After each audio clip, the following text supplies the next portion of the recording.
और क्षत्रिय होकर के हमारे वंश की परंपरा रही है, कदम आगे रख दिया फिर पीछे कभी नहीं रखा। मैं क्षत्रिय है, मैं इनके वंश की परंपरा रही है। आइए हम आपको कुछ रामचरितमानस के शब्द सुनाते हैं। इस समय भगवान राम ने सोचा, हमारे पिता दशरथ ने कैकेयी को 2 वचन धरोहर रूप में दिए थे। कैकेयी ने कहा राम बन जाए 14 वर्ष के लिए। पिता की आज्ञा का पालन करके भगवान राम बन को गए। अच्छा, वास्तव में पिता की आज्ञा का पालन करके राम वन में गए? नहीं गए। दशरथ ने तो अपने प्राण त्याग दिए राम के वियोग में। पिता ने आज्ञा नहीं दी, मां ने आज्ञा नहीं दी, और आज्ञा किसने दी?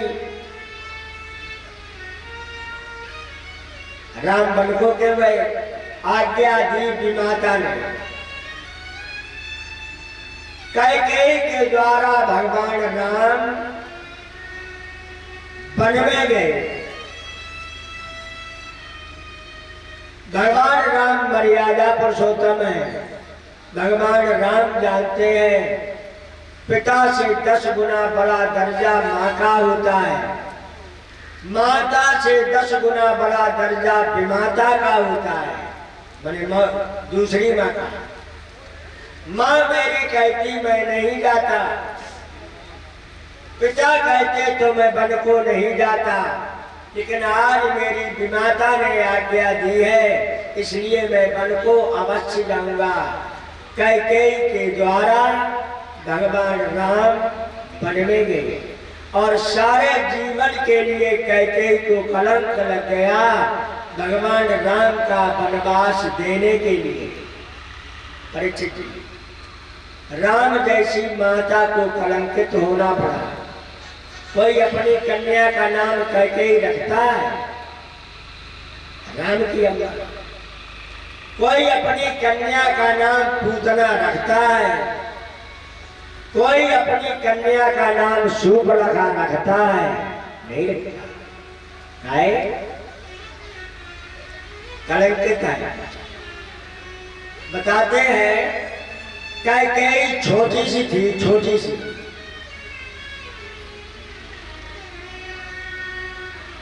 और कैकेयी देश के राजा की कन्या थी। एक महात्मा जी आए, इसके नगर के पास बैठ गए, तपस्या करने लगे। एक दिन कैकेयी घूमते घामते उस ऋषि के पास पहुंची। वहां ऋषि समाधि में लीन थे। कैकेयी ने स्याही ले जा करके और उन महात्माओं का चेहरा स्याही से लीप दिया, गंदा कर दिया। ऋषि की आंख खुली, समाधि टूटी। श्राप दे दिया, जिसने ये काम किया हो, जिसने मेरा मुंह काला किया हो, जाओ मैं श्राप देता हूँ, उसका भी मुंह काला होगा।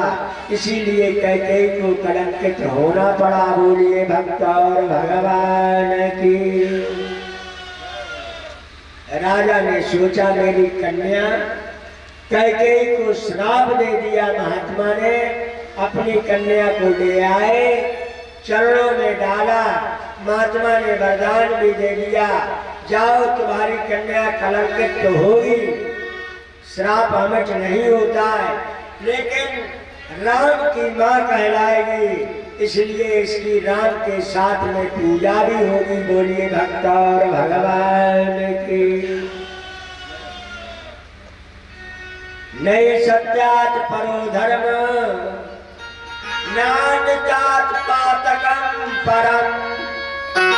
बड़े शब्द से बढ़कर के कोई पुण्य नहीं है और झूठ से बढ़कर के कोई पाप नहीं है। मेरे पिताजी ने सत्य धर्म का पालन किया और मैं भी सत्य धर्म का पालन करके जंगल के लिए 14 वर्ष के लिए अवश्य जाऊंगा।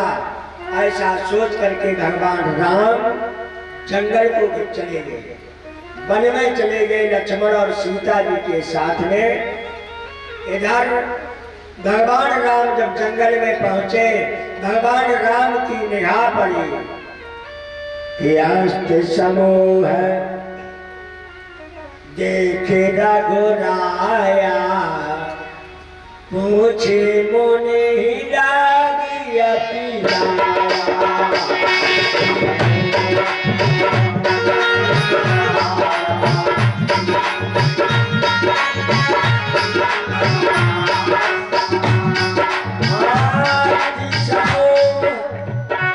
मारे हड्डियां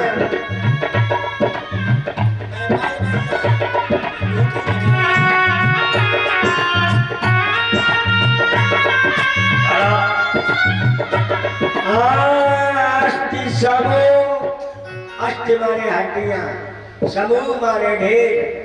हड्डियों का ढेर देखा रामचंद्र जी ने, बोले ये हड्डियां किसकी हैं? बोले महाराज राक्षसों ने ऋषि महात्मा को खा डाला और देखो उनकी हड्डियों का ढेर लगा दिया। भगवान राम ने प्रतिक्रिया की कि निश्चरहीन करऊ महे और भुज उठाए प्रणकीन, सकल मुनि के आश्रम जाए जाए सुखदेव। प्रतिज्ञा करी मैं निशाचरों को इस पृथ्वी से हीन करके ही लौटूंगा। राम भी प्रतिज्ञावान थे, आगे बढ़े।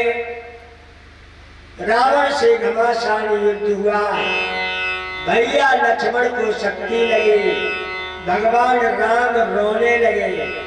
भगवान राम इतना रोए,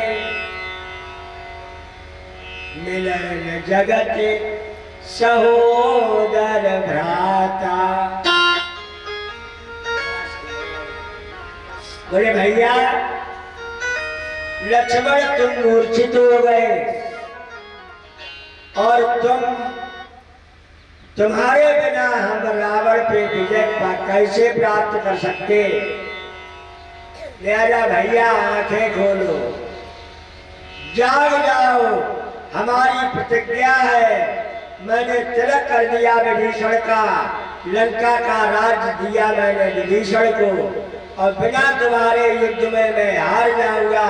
हमारी प्रतिज्ञा पूरी नहीं होगी और हमारे कुल की मर्यादा नष्ट हो जाएगी। मैं प्रतिज्ञा का तिलक कर दिया विभीषण का, शर्म आ रही है। भगवान राम इतना रोए।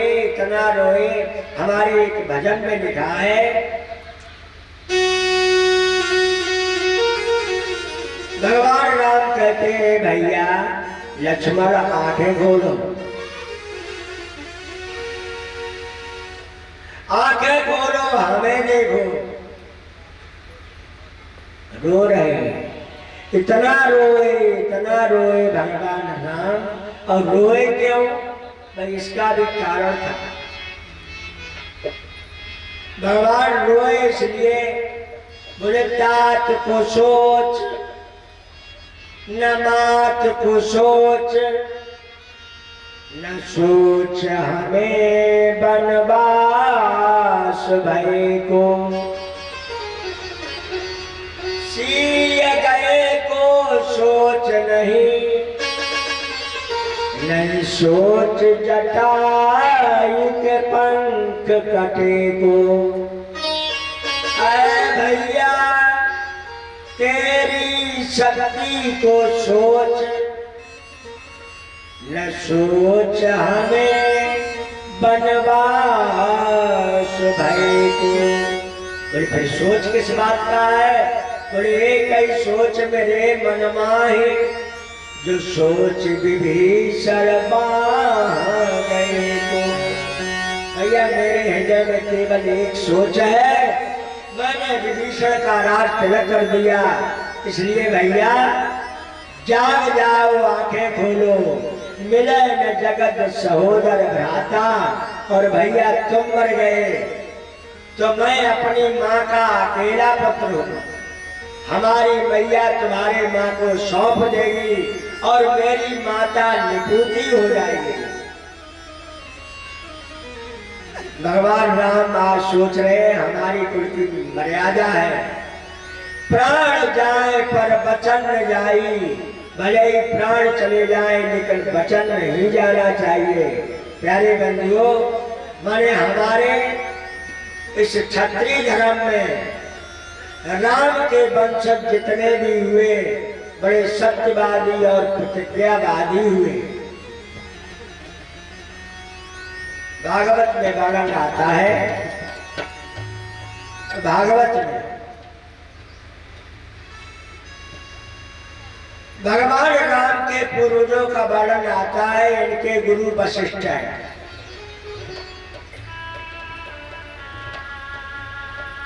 एक राजा हुए जिनका नाम प्रसन्न था।